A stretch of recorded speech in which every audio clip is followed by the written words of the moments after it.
You found it. Your home for the best content on your favorite team, the Fighting Tigers of LSU. Do us a favor, subscribe to the channel, leave your comments below, and be sure to smash that like button.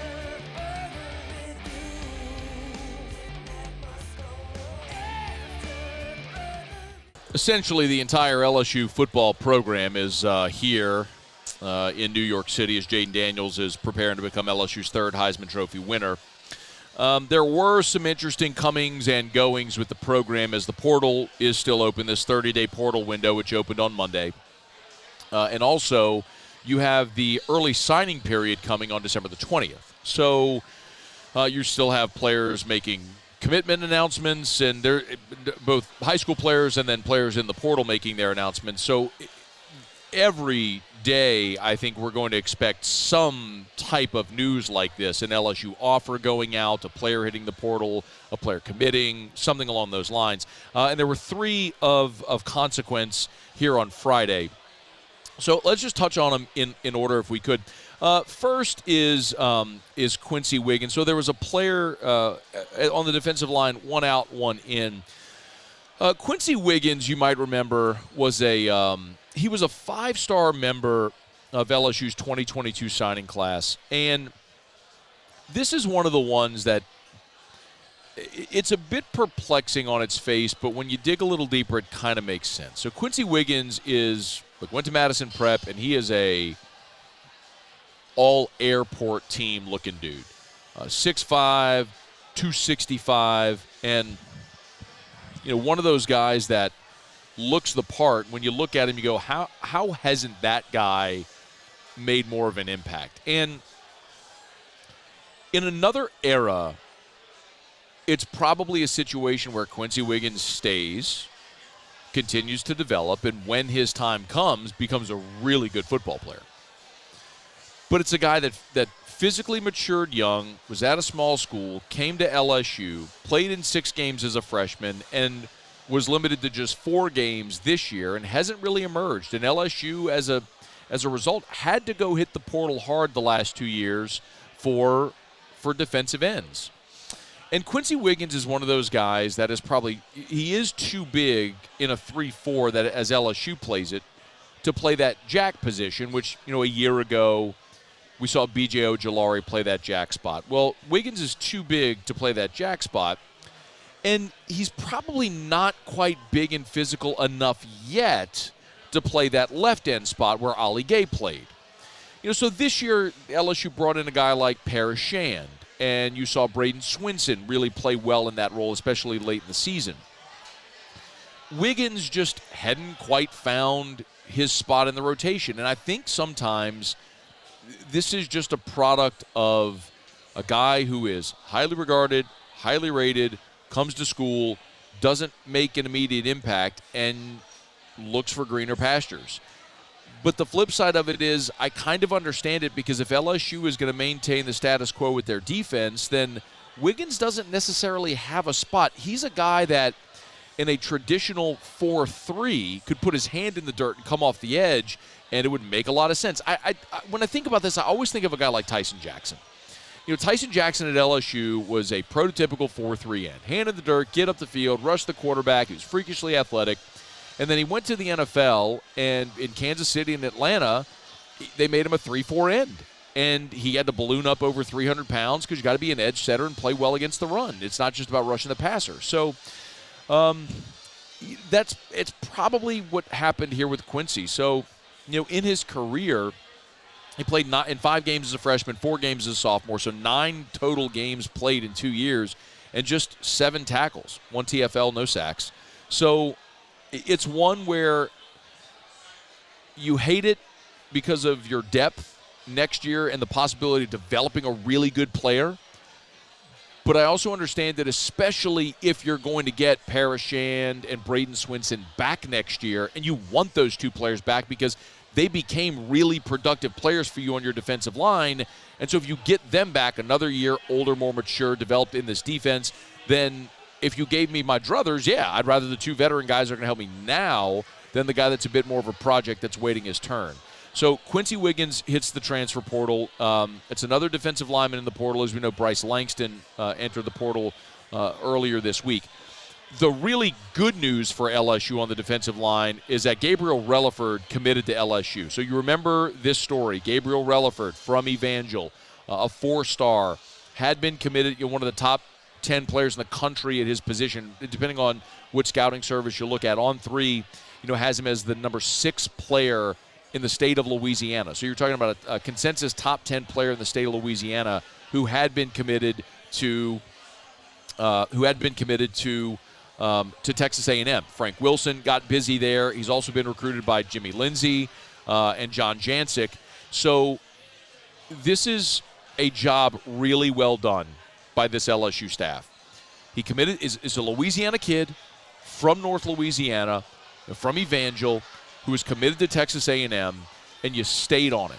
You stayed on him. You kept selling him on why staying in Louisiana matters. I'll give you a relevant parallel, especially for us, which is Jacob Hester.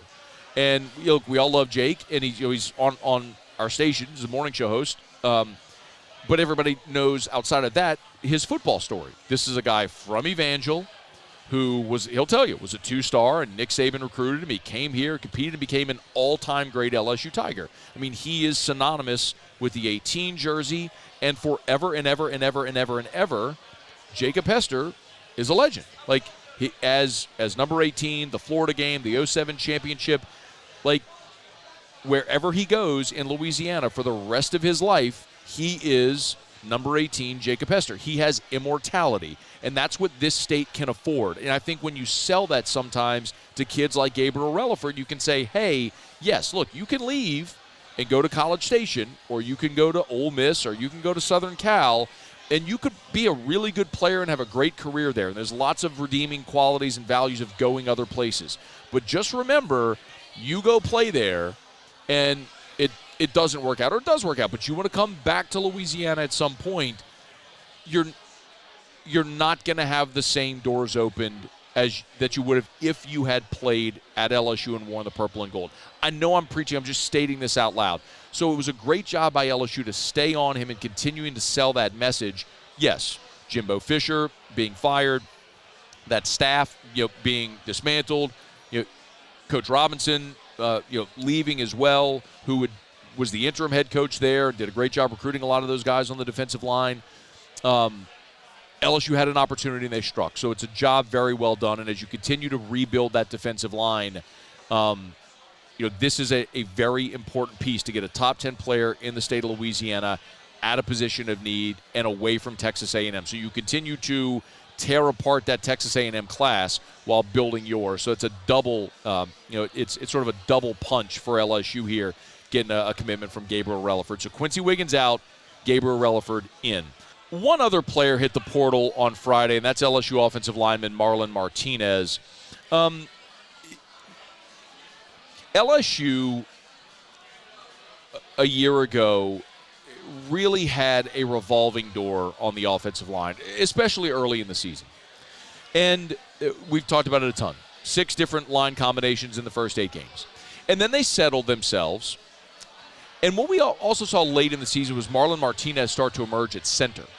And there was some question coming out of last season because Martinez played so well at center late in the year and got so many good reps that he would push Charles Turner for that starting job and might even win it, especially after some struggles in fall camp. But ultimately, Turner steadied himself, won the job, and Marlon Martinez was relegated to a backup role. Now, he's played a ton of games. Marlon Martinez has played in 45 games over his 4 seasons in Baton Rouge. He committed and signed back in 2020, so the COVID year was his first year. And he's played in 12 games each of the last 3 seasons. So Martinez can take advantage of the COVID year and play a 5th year somewhere else, which is what he's electing to do. And this is one I totally understand. Because Marlon Martinez leaving it is probably an indicator that LSU is going to get some of their veteran interior linemen back. Like, we know Will Campbell and Emory Jones are returning. But remember, Charles Turner can come back for his 6th year. Garrett Dellinger can return for his senior season. And Miles Frazier can come back as well for a 5th season, take advantage of the COVID year. So if any of those 3 players were leaving, Marlon Martinez is the next guy up to start, unless if we talk about Lance Hurd, which certainly Hurd could start at right tackle. They could kick Emory Jones inside, so that takes away a spot. But if one guy were leaving, if Charles Turner were leaving, Martinez is your starting center next year, most likely, unless he battled with DJ Chester. My point is, this is an opportunity for Marlon Martinez to go somewhere where he knows he's going to start, and that opportunity not being clearly communicated to him tells me LSU's planning on getting some of those guys on the interior of the offensive line back.